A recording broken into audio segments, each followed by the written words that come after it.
Asenibingelele babukeli namhlanje na ehlelweni ihlelo Young Climber. So le Young Climber mbukeli itimisele ngekukwenda uthuthuke, itimisele ngekukubona uphumelela. Sihlala sihlupheke njalo, sifuna abantu labangaba neligalelo ekuphumeleleni kwakho. Sithe masibuka sabona kusibantu abasha bashaya esikhathini esiningi. Basitshela ukuthi bayahamba baya ku America, baya kuphi baya emaveni. Sasa siyahlupheka ukuthi ngabe ukhona yini lo mane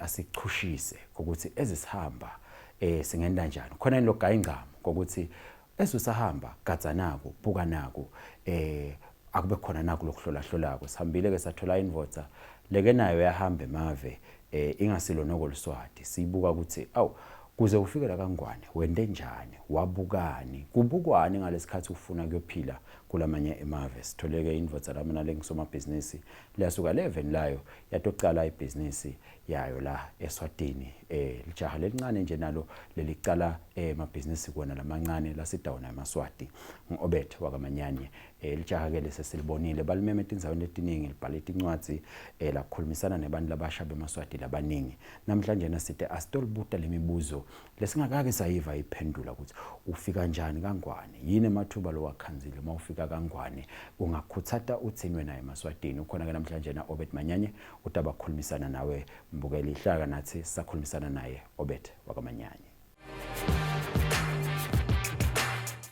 Baba MANYANYE umuntu mhlamba kabonge ukuthi ube kanye nathi ehlelweni ukuthi ke umbukeli uyatibuta ukuthi isibongo saka MANYANYE asisathi thina la kangwane ubekwa yini MANYANYE Eswatini mhlamba ngembutele umbukeli ubekwa yini MANYANYE la kangwane. Okay, ngiyabonga wara. Firstly, Eswatini is part of the I can say the SADC community. Okay. And me coming from Zimbabwe, which is within the SADC community, we are just like one family. So Eswatini was part of the countries that I was dreaming of being in. And the people of Eswatini, actually, I've been learning about them even when we were in school. They are friendly people, and they are, the culture is a very beautiful culture. So that was the first thing I considered when I was coming to Eswatini. Likona in Lelinye Live, were we the first option? Was there another kind? The decision of coming to Eswatini, how did you zero in on Eswatini? I mean, the other countries, there's Egypt, I'm just making an example of other countries in Africa, not necessarily SADC, but kuna maimave MANYANYE, yati kone South Africa, kona Lesotho, Zambia, Namibia, Mozambique, Eswatini, ufika njani, noma bozamile lamanye mave, so ufika lana kumbe ngoba kunetingcinamba, are you finding challenges in other countries or what? Okay, yeah, ngizamile lamanye mave, but the main country that I spent most time with before I came to Eswatini was Namibia. Yeah, that is where my biggest dream was, as someone who had spent some time doing some research on Namibia, the economy of Namibia, the business opportunities there, and all the various issues. But then when I got there, I found that the goals that I was having, they couldn't be implemented due to political and other issues, whereby the requirements for you to actually be a business person in Namibia, they were not as favorable. And then I had to look at the various options I was having, of which I was having South Africa, Lesotho, Mozambique, Zambia. But then I was considering a lot of things, like I mentioned, the culture, the people. As you know, people, you get to learn about people. Yeah. Namibia had challenges also with the different cultures. Okay. So you'll find that when you are in one environment, there are different cultures, and the way they relate to each other was also even different. You get a view from this one, you go to the next person, the views are different. And then considering Eswatini, it's a country that has got one culture. So it was easy for me to consider Eswatini, and that's why I ended up finding myself choosing Eswatini. I'm interested in somebody in Zimbabwe deciding to spread their wings and looking for opportunities elsewhere. Not that we are saying people should leave Eswatini, but I would like to know ukuthi for those who may consider going and exploring other nations and other parts of the world, what exactly were you looking for? What exactly were you looking at? What was the background checks that you did before you even started putting your money and, you know, when engaging the tire with the road, you know, like even before you started going, what did you do back in Zimbabwe? Would say, hey, ngisela Zim, I must make sure. Koguti, nag. Did you have a list? Did you? What is the background check that you do if you are considering? Because we are trying to avoid a Maswati saying, I will go to South Africa, or I will go, you know, this mentality of saying, you know, when I in Lobogwenda, to make sure that you are prepared for. Okay, thank you so much. You know, as a business person myself with a background of business studies, there are certain things you consider when you want to start a business. Let me talk about the business aspect because that is how I determined where I was going. There is what is called Pasteur analysis, right? That is where you look at the political landscape, you look at the economic landscape, the legal and all those things. So by the time I was planning to start my business venture, the political landscape in Zimbabwe wasn't so favorable. The economic landscape also, it was not favorable. Because those two, political and economic, they go hand in hand. So I wanted a country that was stable economically and politically, and which offered the opportunity to grow. Because it can be stable, but are you able to grow? So these few countries that I've mentioned, Eswatini, Namibia, and Lesotho, they are countries that were stable by then, and they were promising to be growing. South Africa is a very big economy. You know, one thing people they have to consider is, you have to consider the environment. If an environment is too big for you, your growth might be limited. If an environment is too small for you, your growth might be limited. South Africa is a big economy. So you find that there are big players there, and chances are also that your opportunities might be limited. But if you go into an economy where the growth is manageable and you understand the system somehow, you are able to grow with the people that are there, as well as maybe people that will join you as you go. You go to Namibia, you try whatever you are trying there. You find you must change and go to Eswatini. How do you feel? Do you consider yourself a failure? Do you consider, and also the financial backing, do you still have the cash? Where do you get the money? Where, you know, you still, you're looting the funds, or you're draining the funds, but how do you get to that decision? How do you finalize and zero in on that decision to say, this is the right decision for me now, I must attack Eswatini? And how do you feel? Do you feel a failure?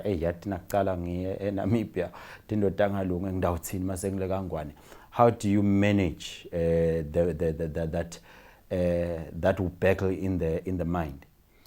Okay, I wouldn't want to consider it a failure, that I tried something and didn't succeed. You know, there is not being able to be successful, but doesn't mean you failed.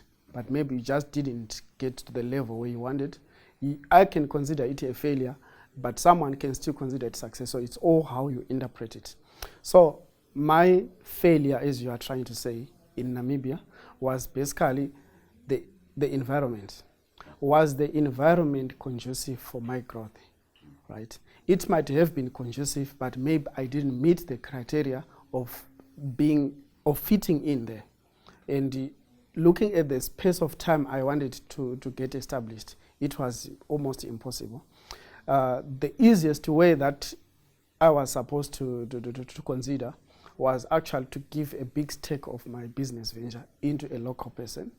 And the challenge was I didn't know anyone. So you'll be giving a stranger something, you wouldn't know, is this person going to be trusted or not? And even if they can be trusted, you know, as business grow, people change. They can be trusted at the beginning, but then eventually they change. When they see that this business is going, and they'll be like, oh, by the way, I'm the owner of this. He is just in there. Then coming to Eswatini, firstly, I consider the culture and the language. Yeah, because I do understand Siswati with the Ndebele background. I was learning Ndebele. I'm not a Ndebele, but I was learning Ndebele. And so I could be able to, even the first time I came in, I could be able to speak to Eswati, right? Okay. So that the language barrier was one of the biggest problems. Because in Namibia, whilst English is their official language, there is a big population that speaks in Afrikaans, right? And then, of course, there are local languages, which are so many. So if you move from one town to the other, you have to understand what languages do they speak. So if you want to learn one language and then you move to the next town, you have to learn another language again. So those things, they affect business communication-wise. But coming to Eswatini, you'll be like, okay, I do have some background. I can understand their language. I can learn their language. I understand their culture. And, you know, when I came in, I considered what is the reception. You know, the moment you arrive at a homestead, you can tell the reception based on maybe the past experience. So I could feel like, no, this is home. Okay. Yes. Somebody is considering venturing or starting in a totally different country. Maybe we've seen amaswati lamaningi going to Taiwan, labanye sabaze basebenza khona. Sabasabuya ekhaya sebabuya kutozivusela ngabo Christmas. Somebody is sitting at home thinking of starting business in another country for whatever reason. Your advice as umuntu nje acabanga ukuthi hey atami ngiyacabanga mase ngimdzala ngidawe ngisebenza ngidawe ya South Africa ngidawe eNgilandi ngidawe kuphi. What would you advise them? Okay. Firstly, myself, when I'm considering to start a business, even now if I'm considering to start another business, the first thing I consider is what is the problem that is there? And then what solution am I bringing in? And then what are the resources do I have? What are the opportunities are there for me to grow? Who do I need to work with? And you have to understand the system, the environment. So if you are choosing to go into a country, a new country you haven't been in, you have to consider what are the problems in that country or in that particular portion of the country that you are going to address. What skill are you bringing in which they don't have? Right? And then what resources are you going to need? Are you going to bring them? Are you going to take them from here or are you going to get them when you are there? And who are you going to be working with? And as I mentioned at the beginning that there is what is called the pest analysis, which looks at the environment in different dimensions, the political issues, economic issues, legal issues, even the people culturally, you know, how do the people around receive someone who is from another culture, from another region, from another country. So those are the things you have to consider. And also, do you understand the business environment as a whole? Yeah, because if you come to Eswatini, for example, and you say, I want to venture into mining, you don't understand how is the mining industry regulated? How does it operate? What are you required to have for you to venture into the mining industry in Eswatini? So you need to have some research that you do. You have some people that you conduct interviews with, or even, you know, with the digital world rising, you can actually use the internet to find out what do I need? What am I required to have in that particular country? Mbukeli sesikhathi sekuthi sithi spread our wings nathi siqale si impact the world at large. Sebenzisa into tabo internet letakhiwa America takhiwa abantu bemave latsite. Sesikhathi sekuthi nathi kube khona lesikwendako kube neligalelo emhlabeni wonke. Uyabuya ke babe manyanye masibuya ekhefini. Utasichasisela ukuthi maphi ama opportunities la khona la khaya lakathi makafika nje angene border wathi awu ibusiness ngidayibulala la utakusho ke konke masibe ekhefini kwanyalo hlala nathi mbukele sathi shelele ekhefini.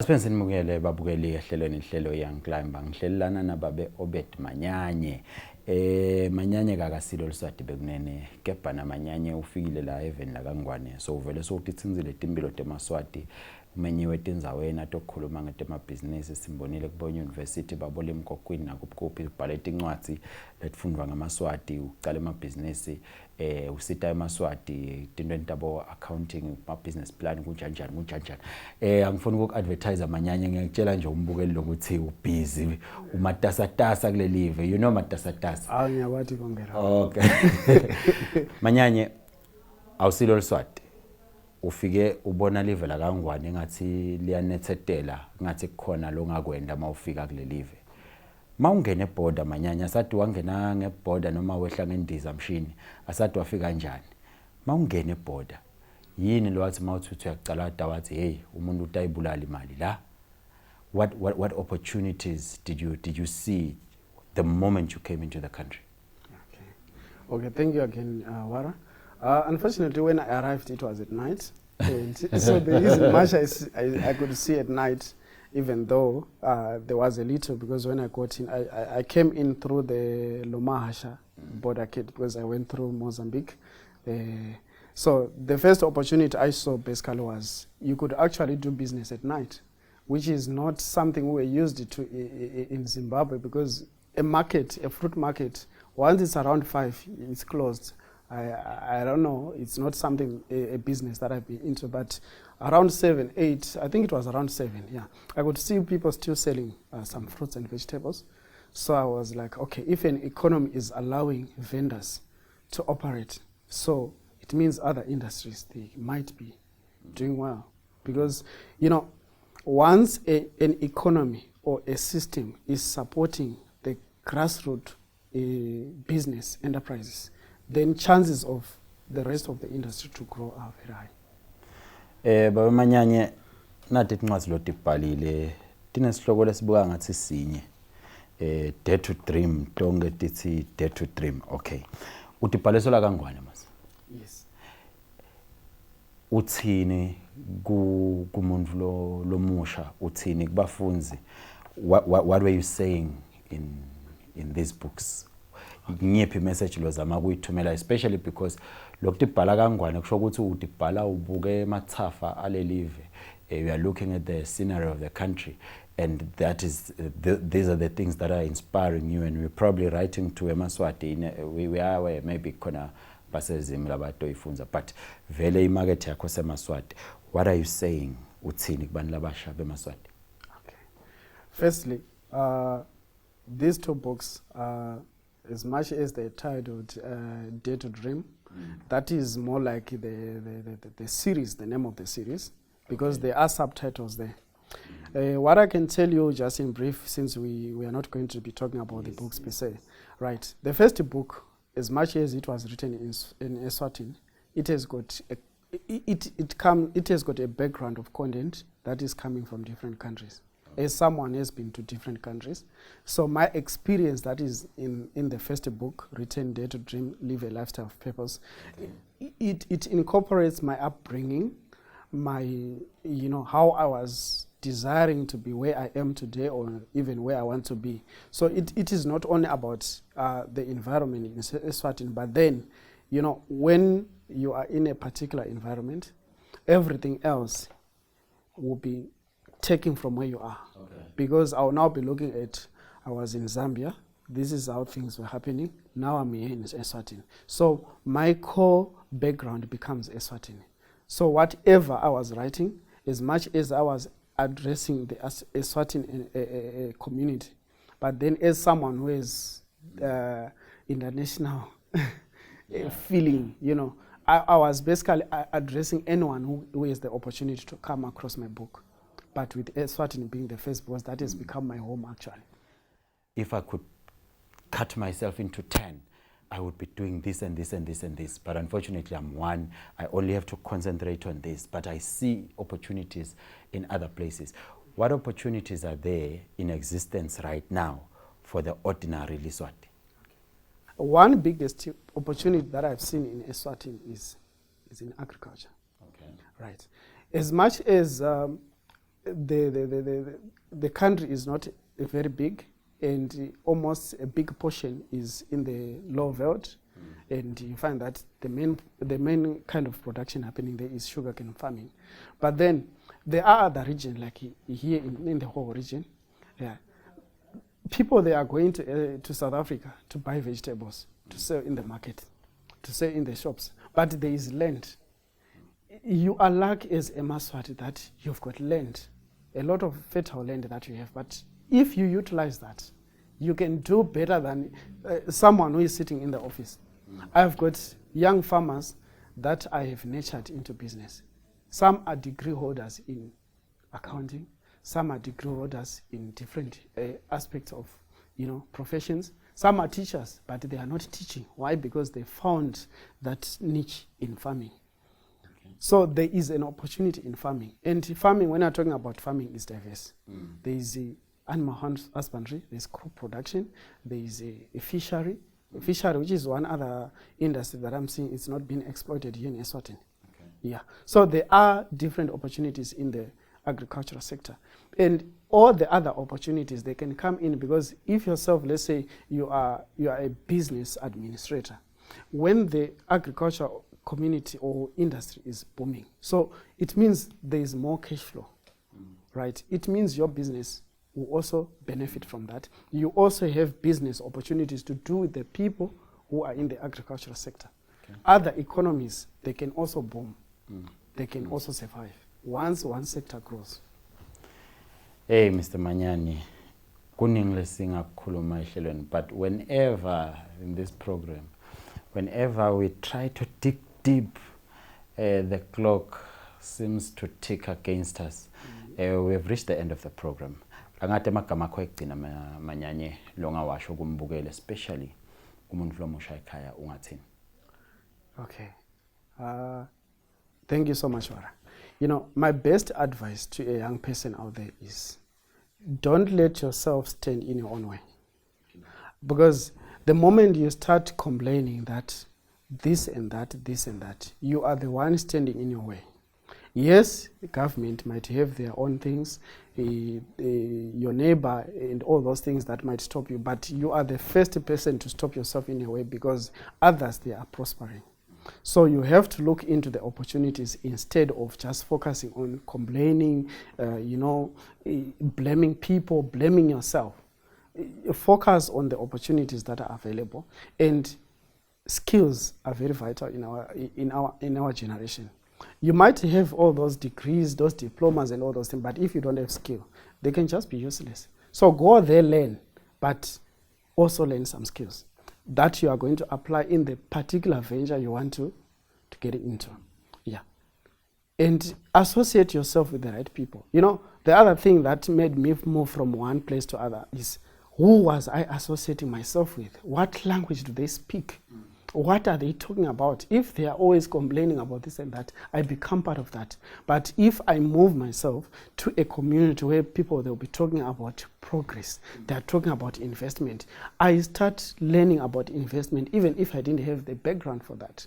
So associate yourself with people who have got a vision. You start developing vision yourself. Mbukeli, usho njalo baba Manyanyanye, uthi leti buhlungu adipheli, lesingakhala ngako ngeke sikweswele. Keja ke wena hlala ugatsile lokuthi utimatanisa nabani, nikhuluma ngani, ungatenda njani ube ngcono kuleso simo lokuyiso. Ezilabanye bakhonona, labanye bayaphumelela. Uthi ke Manyanyanye yiba ngilomunye wala labaphumelelako, ezilabanye basabuka ukuthi bangakhala ngani. Mbukeli bekuhle kuhlala kanye nayo ehlelweni. Akube kuhle kubela inhlelo elandzelako. Inkosi ikubusise. Bye bye.